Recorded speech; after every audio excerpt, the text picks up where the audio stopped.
ना सरकार ना पक्ष ना नेता, माझ्या पाठीशी फक्त मायबाप जनता असं म्हणत अपक्ष उमेदवार राहुल कलाटे हे रिंगणात उतरलेले आहे।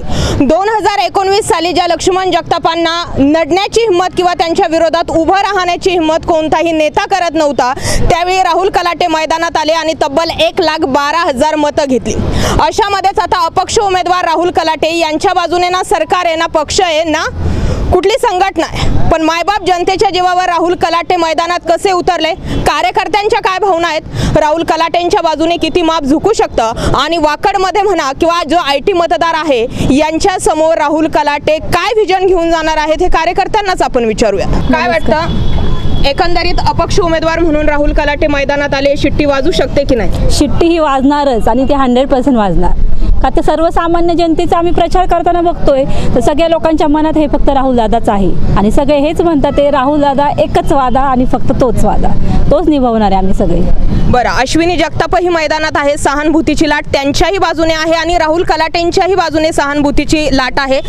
दुसरी वेळ आता ही तिसरा प्रयत्न राहुल कलाटेंचा असणार आहे। काय वाटतं जनता त्यांच्या पाठीशी उभी राहील? हो, जनता त्यांच्याच पाठीशी उभी आहे, कारण दादांनी भरपूर कामं केले आहेत। वाकड परिसरात असो किंवा त्यांच्या ह्याच्या बाहेरचे पण असो तर दादांनी भरपूर काम केलं, तर जनता त्यांच्या बरोबरच आहे। राहणार जनता उभी? हो, 100%। शिट्टी यावेळेस 100% वाजणार आहे। बरं, काय भावना आहे? शिट्टी ही वाजणारच। समोर अश्विनी जगतापही आहेत आणि नाना काटेही आहेत, त्यामध्ये राहुल कलाटे त्यांना मात देऊ शकतील का? हो, ते जिंकणारच, शिट्टी वाजणारच। वाजणार? हो वाजणारच, नक्कीच 100%। हो, नक्की वाजणार शिट्टी। किती वाजणार? हो। बरं, तर महिला ज्या आहेत त्यांचं तर म्हणणं आहे, अर्थातच आपण ज्या ठिकाणी उभे आहोत ते स्वतः राहुल कलाटे यांचं ऑफिस आहे आणि त्या ठिकाणचे जे कार्यकर्ते आहेत त्यांच्या भावना आपण समजून घेणार आहोत। काही आणखी मतदार आहेत, काही कार्यकर्ते आहेत, त्यांच्यासोबतही आपण बोलणार आहोत। राहुल कलाटे अपक्ष म्हणून मैदानात उतरलेले आहेत, कोणतंही सरकार कुठलाही नेता त्यांच्या पाठीशी उभे नाही, मग अशामध्ये राहुल कलाटेंसाठी विजय तुम्हाला असं वाटत नाही का जड जाऊ शकतो? प्रथमतः मी आपला आवाज चॅनलचं अभिनंदन करतो की अल्पावधीत आपण खूप चांगली प्रसिद्धी मिळवली। याच प्रसिद्धीचं दुसरं नाव युवकाच्या हृदयस्थानातलं म्हणजे राहुल कलाटे। राहुल कलाटे पक्षाचा उमेदवार नाही, राहुल कलाटे हा माणसाच्या मनातला उमेदवार आहे। ज्या सोसायट्यांना पाणी मिळत नाही त्या सोसायट्याच्या झालेल्या अन्यायाचा उमेदवार आहे राहुल कलाटे। जे कोरोना काळात तडफडत लोक घरी बसले होते आणि नेते आपल्या आपल्या फार्म हाऊसवर जाऊन बसले होते, त्यावेळी लोकांच्या घराघरात जाऊन जर काम करणारा माणूस असेल तर तो राहुल कलाटे आहे आणि त्या लोकांचा तो उमेदवार आहे। राहुल कलाटे युवकाचा उमेदवार आहे, राहुल कलाटे ट्रॅफिक जाममध्ये फसणाऱ्या लोकांचा उमेदवार आहे, राहुल कलाटे हे गोरगरिबाचा उमेदवार आहे, दवाखान्यात पैसा वाचून तडफडणाऱ्या रुग्णांचा उमेदवार आहे। आणि अशा उमेदवाराला कुठल्या नेत्याची गरज नाही, कुठल्या पक्षाची गरज नाही, त्याला फक्त माणसाच्या आशीर्वादाची गरज आहे। आणि मायबाप पिंपरी चिंचवडमधल्या जनतेनं हा आशीर्वाद राहुल कलाटेला यावेळेस भरभरून दिला आहे। हे त्याच्या प्रत्येक रॅलीतून दिसतंय, हे प्रत्येक त्याच्या वागण्यातून दिसतंय, त्याच्या बोलण्यातून दिसतंय, इथं येणाऱ्या प्रत्येक जणाच्या मनातून दिसतंय। आणि ही लाट राहुल कलाटेला सर्वांच्या पुढं जाऊन येणार आणि शिट्टी जी वाजणार ती विरोधी पक्षाच्या कानटाळे बसल्याशिवाय सोडणार नाही।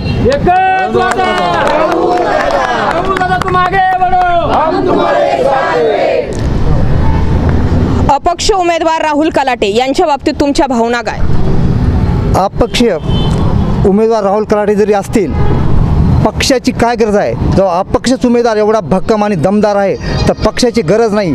राहुल दादाचे एक पक्ष आहेत आणि जनता त्यांच्या पाठीशी आहे, त्याच्यामुळं भावनेच्या लाटेवर जाऊ नका, भावनेच्या लाटेवर विश्वास ठेवूया राहुल कलाटेवर। चला राहुल सोबत विकासाच्या वाटेवर, म्हणून जनता आज राहुल कलाटे सोबत आहे। आणि विशेष म्हणजे हा शहरी भाग आहे, IT भाग आहे, हा बाहेरून आलेला भाग आहे जनतेचा, तरी एवढा विश्वास आहे। हा चेहरा जो दिसतो, हसरा चेहरा, जो चेहऱ्यावरचं जे हास्य आहे ते विजयाचा हास्य आहे। आणि आपला आवाज हा चॅनल जे आहे हे शिट्टीचा आवाज विधानसभेत आपल्या आवाजामार्फत पोहोचणार आहे, जनता ते पोहोचवणार। कारण की या भागामध्ये मराठवाड्यातील जे भाग आहे तिथले हे जावई आहेत आणि ते एक नातं, जिव्हाळ्याचं नातं असल्यामुळं राहुल कलाटे यांची शिट्टी वाजणार आणि 100% वाजणार, ह्याच्यात काही दुमत नाही, विक्ट्री होणारच आहे। बरं, काय वाटतं अपक्ष उमेदवार राहुल कलाटे यांची शिट्टी वाजणार की नाना काटे आणि अश्विनी जगताप जड जाणार? राहुल दादा रिंगणात हे आज सुरुवातीपासून तिसरं टीम आहे त्यांची। त्यांचा चिंचवड मतदारसंघात बराचसा अभ्यास झालेला आहे, त्यांच्या मागे यंग पिढी जास्त आहे आणि विजय हा शिट्टीचा निश्चित होणार आहे। बरं, एक सुशिक्षित आणि सुसंस्कृत उमेदवार म्हणून राहुल कलाटेंकडे पाहिलं जातं, काय भावना आहे? मुळात म्हणजे राहुल कलाटे माझे जुने मित्र आहेत 15-20 वर्षापासून, आणि राहुल कलाटेने वेळोवेळी मराठवाड्याच्या लोकांना खूप सहकार्य केलेलं आहे त्यांनी, आणि पहिलेपासून त्यांचं जे केलेलं स्ट्रगलमध्ये गेलेलं कारण ते जुने शिवसैनिक उद्धव साहेबाचे होते. आता काही कारणामुळं त्यांना इकडं हे आपल्याला अपक्ष हे झालं, पण खरोखर राहुल कलाटेचं काम एवढं चांगलं आहे की बाहेरच्या लोकांना सुद्धा वेळोवेळी रात्र असो काय असो ते बरेचशी मेहनत त्यांनी केलेली त्यांच्यासाठी.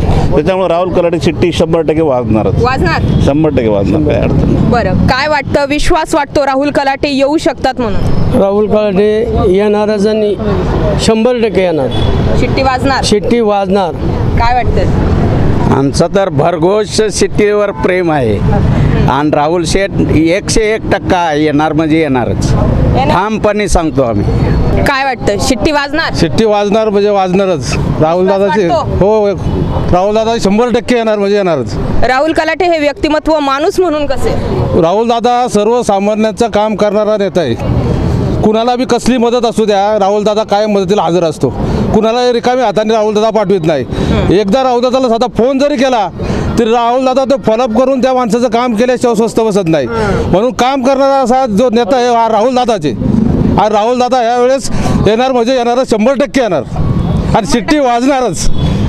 एक सुशिक्षित चेहरा म्हणून, एक सुसंस्कृत चेहरा म्हणून राहुल कलाटेंकडे पाहिलं जातं. आतापर्यंत 2 टर्म त्यांनी विजयी होण्यासाठी किंवा एक उमेदवार म्हणून ते रिंगणात राहिलेत, यश मिळालं नाही. आता काय वाटतं, 2023 मध्ये शिट्टी वाजणार? हो, 2023 मध्ये शिट्टी वाजणार, कारण इथे सगळा जो आता सुशिक्षित भाग आहे त्यांनी आजपर्यंत या दोन्ही आज जे मतदान उमेदवार म्हणून उभे आहेत त्यांना मतदान करून बघितलेलं आहे, आणि सगळी प्रोग्रेसही काय होतीये काय नाही ती बघितलेली आहे, आणि राहुल दादाचं काम हे सगळ्यांनी बघितलेलं आहे. आणि आता नवीन उमेदवार म्हणून राहुल भाऊजींना नक्की आणि नक्की यश मिळेल. हो, येस. समोर अश्विनी जगताप हे आहेत, नाना काटेही आहेत. सहानुभूती आहे सगळ्यांचीच, सगळ्यांना असते, पण काम हे जास्त महत्त्वाचं आहे. सहानुभूती आमचीही त्यांना आहे, पण तुम्ही काम बघा राहुल दादांचं. आज आम्ही खूप कॉलन्यांमध्ये वगैरे जातो, लोकांशी बोलतो, तेव्हा लोकांचा प्रतिसाद इतका उत्तम आहे की ते म्हणतात की राहुल दादांना आम्ही पर्सनली ओळखतो, कारण राहुल दादांनी आमच्याशी खूप कामं केलेली आहेत. बारीक सारी गोष्ट, मग पाण्याचा प्रश्न असू किंवा त्यांची काही पर्सनल कामे असू, कोणाला नोकरीला वगैरे लावणं असू, त्यामुळे जनतेचा आशीर्वाद राहुल दादांबरोबर आहे. बरं, म्हणजे शिट्टी वाजणार? शिट्टी वाजणार, नक्की वाजणार. तर खरंच कांठाळ्या बसतील अशी शिट्टी या ठिकाणी तर वाजते, पाहणं हे गरजेचं आहे. मताच्या स्वरूपामध्ये राहुल कलाटेंच्या बाजूने किती शिट्ट्या वाजणार, या पलीकडे जाऊन एक सुशिक्षित आणि सुसंस्कृत चेहरा म्हणून सुद्धा राहुल कलाटेंकडे पाहिलं जाते. आता पाहणं हे गरजेचं आहे, काटे से टक्कर कशी होणार, आणि जगतापांचा जो बालेकिल्ला चिंचवड आहे तो इतक्या दिवस जगतापांच्या ताब्यात राहिला, तो आता कलाटे कसे काबीज करणार हे पाहणं सुद्धा गरजेचं असणार आहे. बदल घडणार.